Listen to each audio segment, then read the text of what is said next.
not be more proud of our democracy and all that we have accomplished.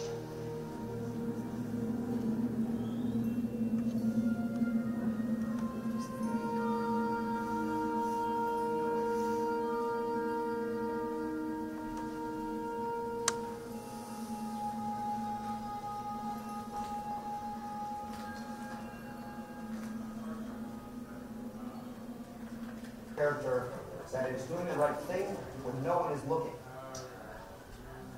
I hate that definition. Thank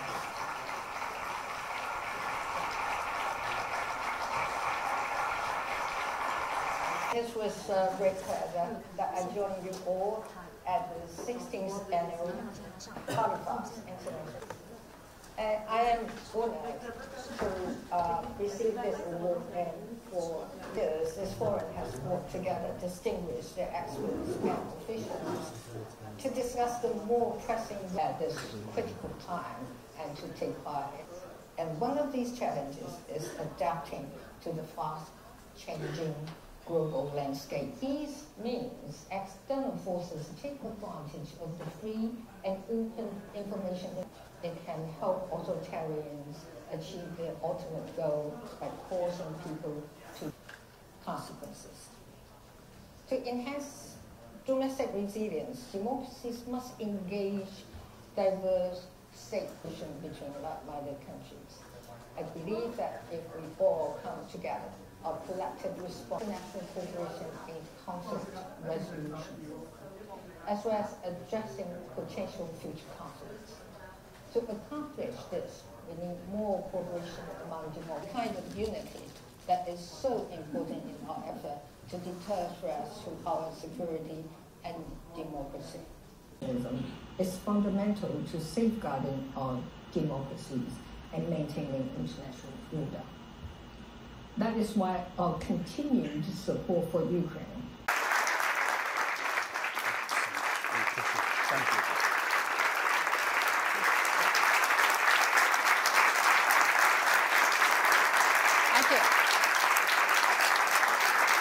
Thank you. Please be seated. Mr. McCain, you just gave a speech. I'm sure it's much better than the speech that I'm going to give. So don't be disappointed at my speech later. The best one has been delivered. It is with great pleasure that I join you all at the 16th Annual Halifax International Security Forum this year. Let me begin by thanking Mr. Jack McCain for presenting me with John McCain Prize. As I said, he already has delivered a wonderful speech, primarily about me. I am honored to receive this award for your late father, who I deeply admire for his principled and determined commitment to freedom and democracy. I also would like to thank Halifax International Security Forum President Peter Van Praag for the invitation to take part in this year's forum. I had a conversation with him just now. My senses, he seems to be more nervous than I. For more than 15 years, this forum has brought together distinguished experts and officials to discuss the more pressing global issues. This forum also offers a very necessary platform for democracies and their leaders to strategize on how to better collaborate and support one another to prepare for the future. So I am grateful to be among you all at this critical time and to take part in this important discussion. We're now at one of the most consequential times in history.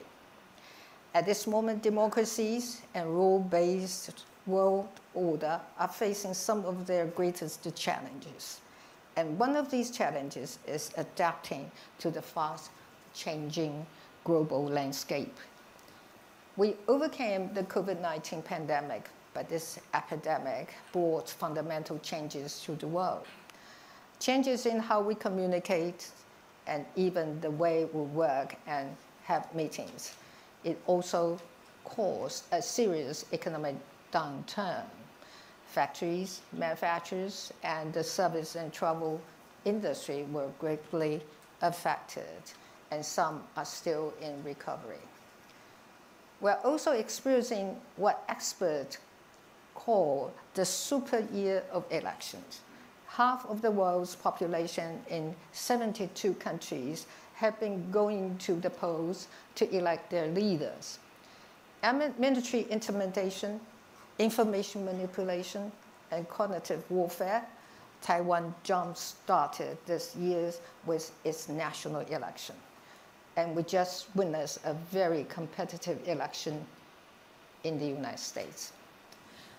As a result, many democracies experienced changes in their governments and the composition of their parliaments. This means democracies also have to tackle the uncertainties and challenges that emerge after such changes.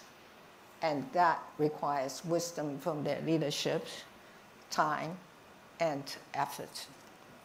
In contrast, authoritarian regimes are able to maintain consistency in their leadership due to their undemocratic nature. As they become stronger and more confident, they are even colluding in the pursuit of their self-interested agenda, influencing the domestic politics in democracies. This is the global environment we are in. Externally, democracies have to deal with authoritarian regimes' increasing aggressive stand. Domestically, we're also facing challenges such as inflation, unemployment, and economic downturns. As domestic issues keep democracies preoccupied, they also make working together harder, yet more important than ever. This has been the challenge for all of us as democracies in our effort to achieve victory in Ukraine. Democracies have been working together to help Ukraine defend against Russia's full-scale invasion since February 2022. With domestic political changes and economic pressure, some democracies may have second thoughts or become more willing to compromise. But I'm sure we can all agree that authoritarian aggression should not be encouraged. A strong democratic front is required to deter authoritarians from threatening our security and our democratic way of life. So I hope that our discussion here in Halifax can help facilitate a more unified and effective approach to safeguarding democracies globally. Supporting Ukraine is about more than standing up for our democratic values. The impact of Russia's invasion on economies and societies around the world has been devastating. Resulting supply chain disruptions and inflation have taken a toll on the well-being of people everywhere, even in countries thousands of miles away from the conflict. Therefore, effective deterrence against authoritarian expansionism is fundamental to safeguarding our democracies and maintaining international order. That is why our continued support for Ukraine remains imperative, as a Ukrainian victory will serve as the most effective deterrence against future aggression. This will also signal that intimidation and the use of force against any members of our democratic community would result in serious consequences. The Ukrainian case awoke democracies to the fact that our adversaries have no reservation about boosting their military arsenals. And they have been relentless in exerting ever greater pressure on us, including through the increasing use of gray zone activities. Therefore, having a strong national defense against authoritarian imposition is not only essential, but urgent. This requires democracies to enhance their own defense capabilities across the board. Taiwan, for example, has continued to increase defense investment over the past 8 years. Our defense budget has risen by over 80%, at a rate of nearly 8% each year. I want to emphasize that this is well above our average GDP growth of 3.74% over this period, which is 2018 to 2016 to 2023.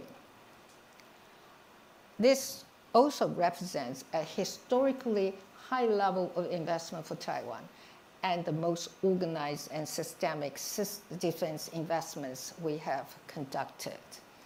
And we will certainly continue to increase investment as required by our security needs.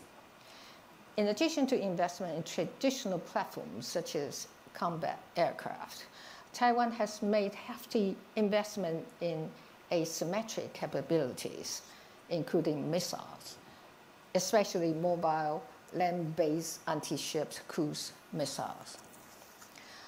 The investment also extends to our troops who have been receiving improved combat training and equipment to enhance their battlefield awareness as well as command and control. This is particularly important as it significantly strengthens Taiwan's sea-air combat capabilities and increases the efficiency of joint operation. We also learned from the experiences of our friends in Europe and launched the All-Out Defense Mobilization Agency to reform our reserves force training and enhance whole-of-society defense resilience. Initiatives as such maximize Taiwan's self-reliance in defense and societal resilience. And more importantly, they mean that we are willing to bear our share of burden and do not take our security partners' support for granted. Authoritarian regimes' aggression is not limited to military action. In this era of advanced technology, each and every democracy has to contend with FIMI, that is, foreign information manipulations and interference, as well as cognitive warfare. Through these means, external forces take advantage of the free and open information environments in democratic countries, using social media platforms to spread false and misleading information that threatens our democratic foundation. Their actions are designed to drive a wedge between fellow citizens, between societies and governments, and even between countries. This increases the risk of misunderstandings, which chip away at the trust we have in one another. And most worryingly, it can help authoritarians achieve their ultimate goal by causing people to lose faith in democracy. Taiwan stands on the front line of this unconventional aggression.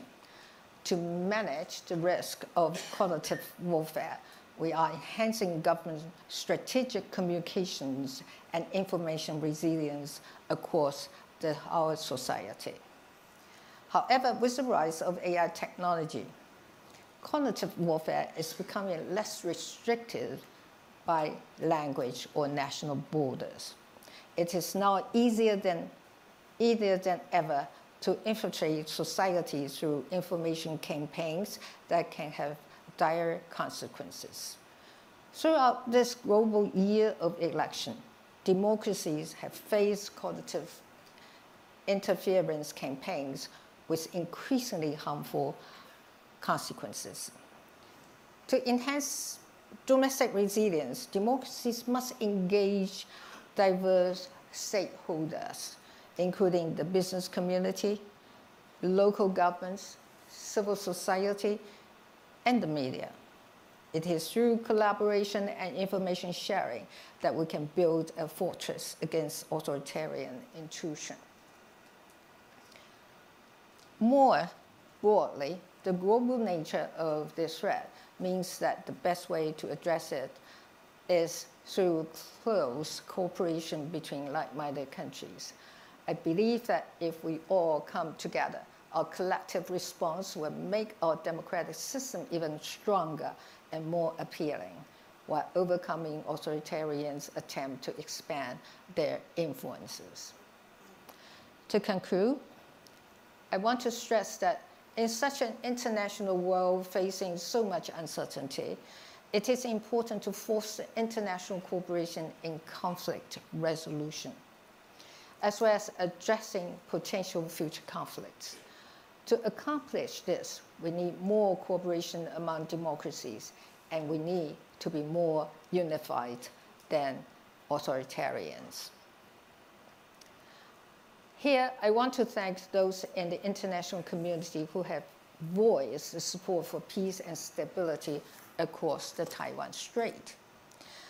From the G7 to EU, as reflected in the numerous statements by leaders at important gatherings, the international democratic community has been unanimous in its stand that peace and stability in the Taiwan Strait are indispensable to global security and prosperity. In the last 4 years alone, there have been dozens of statements to this effect.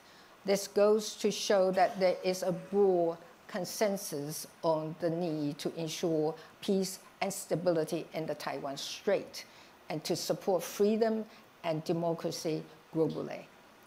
This is the kind of unity that is so important in our effort to deter threats to our security and democracy. Moreover, freedom of navigation operations in the Taiwan Strait conducted by major countries, that of course including Canada, are particularly important not only for Taiwan's security, but also for international sea traffic and commerce.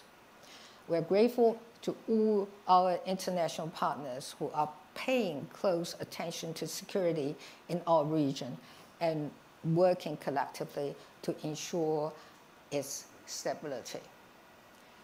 For more than half a century, Taiwan has faced constant challenges from the Chinese Communist regime. However, decades of intimidation and dealing with the changing international environment have made Taiwan society and its leaders resilient and pragmatic. As we have been making efforts to strengthen our defense and domestic resilience, we understand that it is equally important for us to work with the stakeholders in the region to find ways to reduce differences and hopefully to develop a long-term stabilizing mechanism.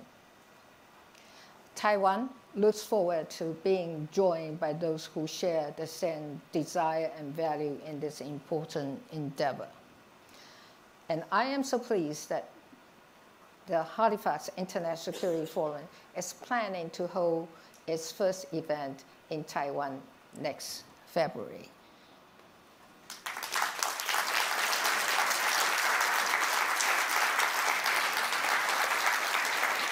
Peter, I have no intention to make the announcement for you, but it's just so related to my speech. I want to take this opportunity to invite you all to Taiwan to experience our vibrant democracy. I hope you can come to witness our beautiful scenery, enjoy our culture, and most importantly, to meet our wonderful people who are so determined and work so hard to protect our hard-earned democracy.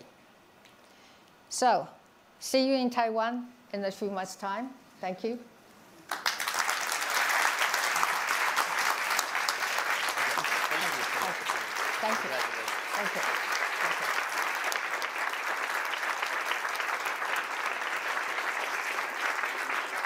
Michael, please. Have I answered all the questions you might ask? You are among friends, I think, Dr. Tsai, and thank you so much for your words, and thank you, Jack, for that wonderful introduction, and thank you for being here and accepting this award. My name is Nick Schifrin. I'm the Foreign Affairs Correspondent for PBS NewsHour based in Washington. What I'm going to try and do tonight is go for about 20 minutes or so. We're going to start big picture. We're going to ask you about the overall assessment of the region, of China and Taiwan. We're going to get into some details about weapons and the president-elect, and then we'll zoom out again, and you can deliver the message on democracy that you are here being awarded for. So let's start with that overall zoomed-out picture. How do you assess the threat of China's increasing aggressiveness and coerciveness, and what timeline do you believe Xi Jinping is on?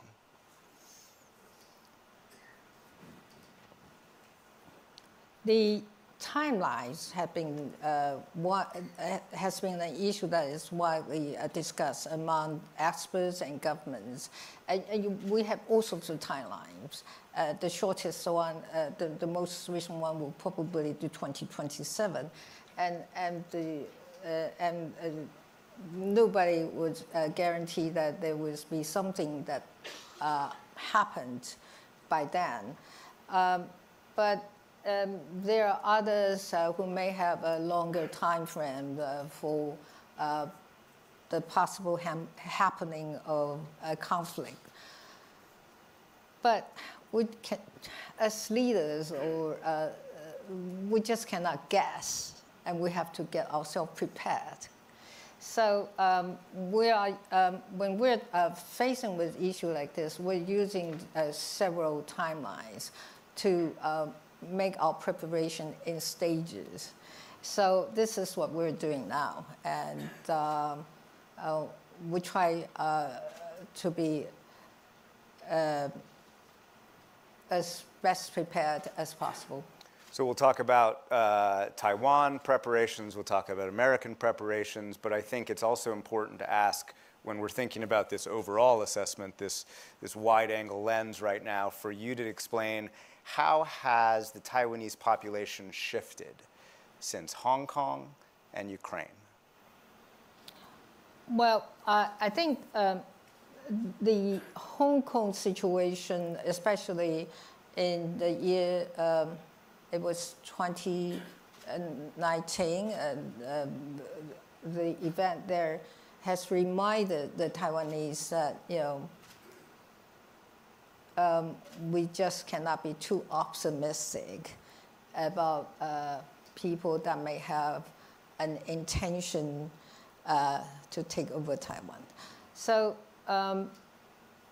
and the Ukrainian case is another one, and it's another reminder to the Taiwanese people that we should get ourselves prepared if we think that our democracy and freedom are something that we need to do things to protect. So I think, unfortunately or fortunately, the happening of these two events serves as a tiny reminder to the Taiwanese people that democracy of ours requires a lot of efforts by the society and people as a whole. So I think that's a great wide-angle lens view of the situation. Let's go zoom in, and let's start with Ukraine. You talked tonight, you've said repeatedly that the U.S. must support Ukraine until the very end. If the next Trump administration were to stop supporting Ukraine, and or if Ukraine were forced to accept some kind of peace in which it had to give up territory, what would be the impact in Beijing and Taipei? As I said in my speech just now, essentially I'm trying to say is authoritarians should not be encouraged. they should be deterred. So I hope in the future, when we're looking for resolution of the current conflict in Ukraine, I hope people will bear in mind that democracy and freedom and sovereignty of the Ukrainian people should be respected.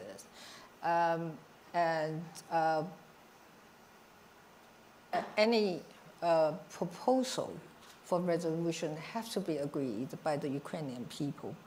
And I hope that now, when you say the U.S. has to continue to support the Ukrainians, in my speech I actually said that the whole community of democracy should get together to generate the best support that we can have for Ukraine. So they will be encouraged, and they will be having more confidence in themselves and also their friends around the world. And then they will be more determined and brave. This is the kind of Ukrainian we like to see. And I hope that apparently they're facing a very difficult situation, but I hope that they don't lose their determination and confidence. I don't think anyone's doubting Ukraine's determination. I guess, how do you think Beijing would respond if the world, Washington, the West, did drop some of its support for Ukraine?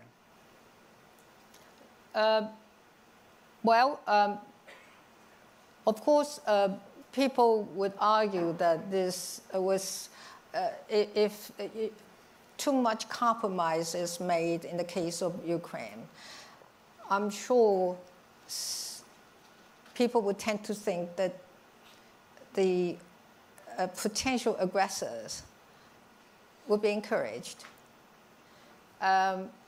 So that is why I said in my speech just now, a victory in Ukraine would serve as the best deterrence for possible future conflicts. Admiral Paparo, who has been here at this conference, said this week something that the United States has not said in the past. He acknowledged that the Patriots, the air-to-air missiles that are being sent to Ukraine, some of which actually are being used in Israel as well, the fact that those are going to Ukraine are, quote, eating into stocks. It imposes costs on the readiness of America to respond in the Indo-Pacific. Do you fear at all that the defense of Taiwan is being disadvantaged by U.S. efforts in Ukraine and the Middle East? Well, the U.S. May have this issue of whether they have enough in stock. But my thought is that they should do whatever they can to help the Ukrainian.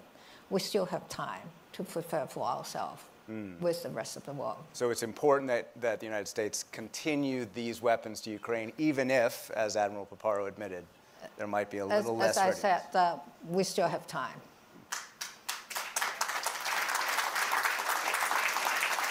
We still have time to get ourselves better prepared, of course, with the help of our friends.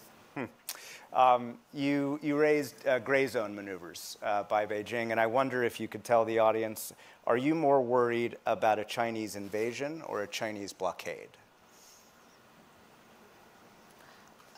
These are all possibilities, and the assumptions that we have to make when we're making preparations.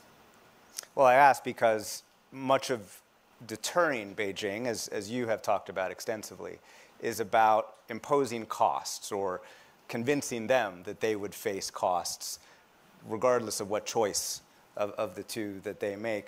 What do you believe is the level of pain that Beijing couldn't tolerate? You mean in terms of cost? Yeah, yeah. Well, I think Beijing has its own calculation of cost. And when we are talking about cost, you have monetary costs, you have political costs, you have all sorts of costs. Now, in the minds of the politicians, the calculation is always a very complicated one. And it's not only in financial terms. There are other things like political costs and others to consider. And they may have different priorities.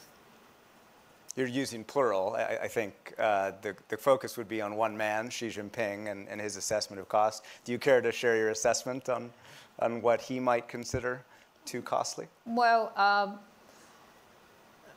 I think Xi Jinping has a very complicated and challenging agenda himself. So my advice is that he probably will spend more time on his domestic challenges first. We, in terms of imposing costs, of course, one of them is military and readiness of both the United States and Taiwan. So let's talk about Taiwan's readiness. You talked about the 80% increase in the defense budget, 8% each year, big ticket items, but crucially, from Taiwan's perspective and Washington's perspective, asymmetric capabilities. Can you tell us whether Taiwan plans a big purchase of weapons in the near future, Patriots, Stingers, perhaps even F-35s, and do you think Taiwan will or should wait until the inauguration to make that purchase? Until the inauguration? Until Donald Trump becomes president again.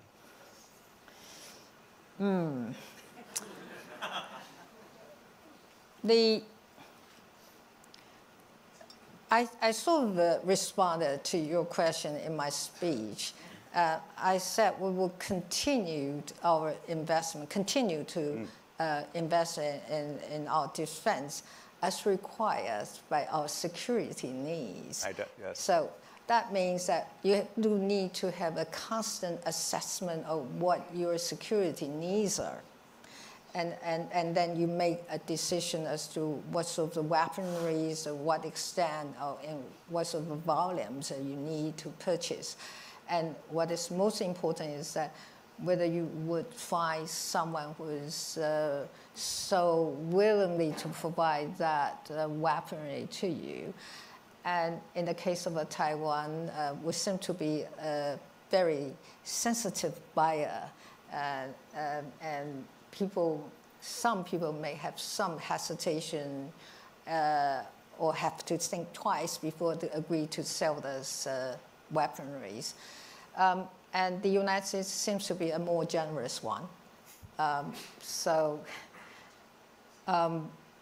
Again, we do have money to spend, but we have to spend the money wisely. So it's a continuing assessment with our security partners as to what is needed. And then we will, try to get ourselves equipped with these things that we need to defend ourselves. Monetary costs, given the situation of Taiwan, I think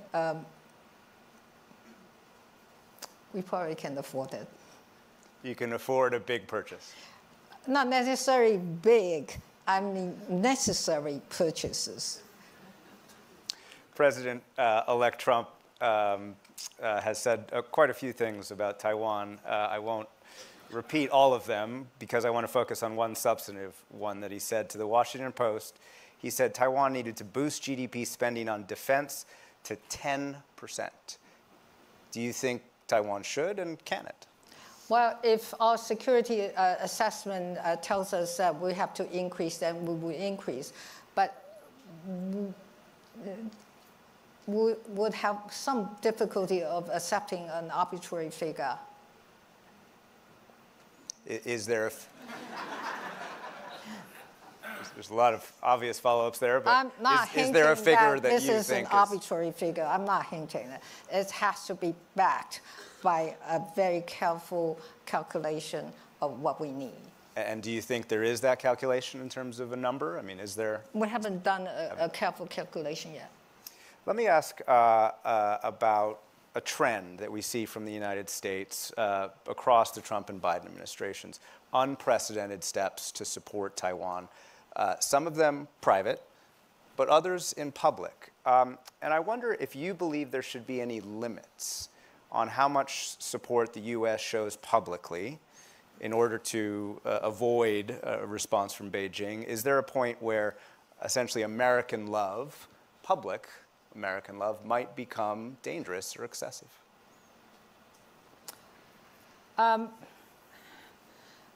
Given the experiences we have so far, the kind of responses that you mentioned, many of the time is always carefully contemplated, and many of the time there's consultation before it is released.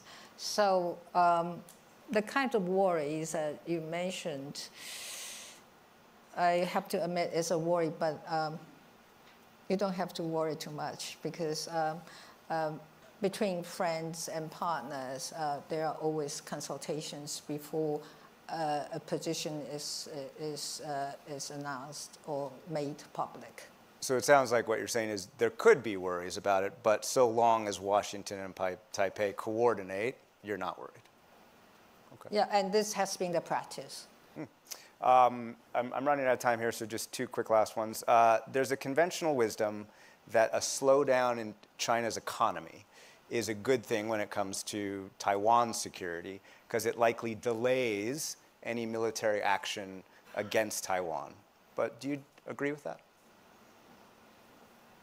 Well, this is one of the possibilities, but you can't make decisions only rely on one possibility. You have to prepare for other possibilities as well. Meaning it actually might be the opposite.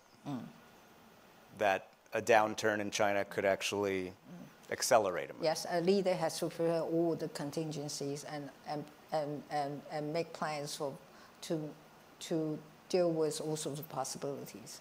And I guess I'll let you leave us before I turn to just a couple questions. You promise you're not going to grill me. This is not a grilling. You're actually grilling me. I won't say anything. There have been grillings in this chair, and I hope this is not seen as a grilling. Lastly, look, you're being rewarded for your efforts for democracy. You've fought efforts inside Taiwan, domestically and internationally, to try and damage Taiwanese democracy. Your message tonight is that democracies need to be more unified than authoritarians. Bottom line, do you have faith that that can happen? Well, things will not happen without making any efforts. It's the efforts that count. And I'm saying that just to remind the democracies, they got work to do. And it's a very necessary work to do. Great. All right. No, apparently I am out of time, so I apologize for taking too much time. But we have one more gift for everyone. So President Tsai has given a little bit of a hint on this. Maybe you made the announcement. That's all right. But we have something really special to show you